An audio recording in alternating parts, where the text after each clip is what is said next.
sa ato ang groundbreaking karong hapuna, nalipay ko kay ingon ko si Councilor Alrayan man ang chairman, pero nalipay ko being a member na din sa cooperative, sa Tagum Cooperative. Kunya katulad bisto man ni Councilor Alrayan, no? So sukat na member ko, daghan kog na amigo, no? Si Sir Nathan, Sir Elmer, napa ba si Ma'am Clay? Na si Ma'am Clay. Tapos na ako'y nakauban sa Singles for Christ, si Iris Jean. O, dili sa Matina. O, ako ang kababata, ano si Mr. Roel Hironjo. Kababata agad, gikan kinder, hantod karon barkada.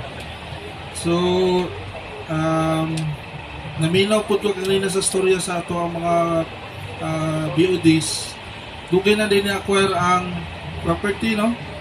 15 years? 2014. So, 16 na. Mag-16 years na. So, nalipay ko kay every time mo adto ko sa Matina branch, pahirapan ang parking. So, nakita na ko diri karon na maplastar na gid siguro ang ato ang parkinganan. Unya, buto mo doon na lang kayo ang SM, no? Kanang nadawat na nato ang loan, maka-shopping dahil ta. So, sige, hatag ko sa ko ang speech po, no? Today is a proud moment for all of us in Tagum Cooperative. As a fellow member, I stand here not just to congratulate our cooperative, but to thank everyone who helped bring us to this milestone. What we are witnessing today is the result of many years of hard work, from humble beginnings toward wider and more inclusive services. The strength of this cooperative is not only in its funds or projects, but in the trust and cooperation of every member. This groundbreaking is not just about putting up a new building. It also shows that this cooperative is growing, adapting, and committed to serving its members better. To the officers, to the staff, and to the members who continue to build and support this cooperative, this milestone belongs to all of us.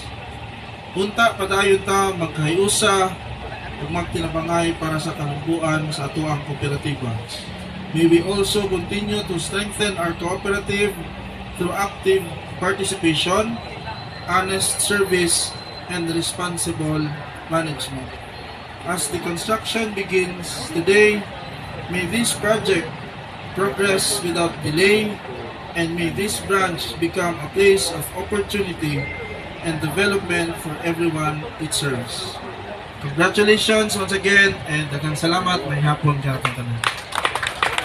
Daghang kayong salamat. A proud member also of Tagum Cooperative. Maraming salamat po to Honorable Jose Marie Bernardo R. Baluran. Indeed, a proud moment of everybody here, no?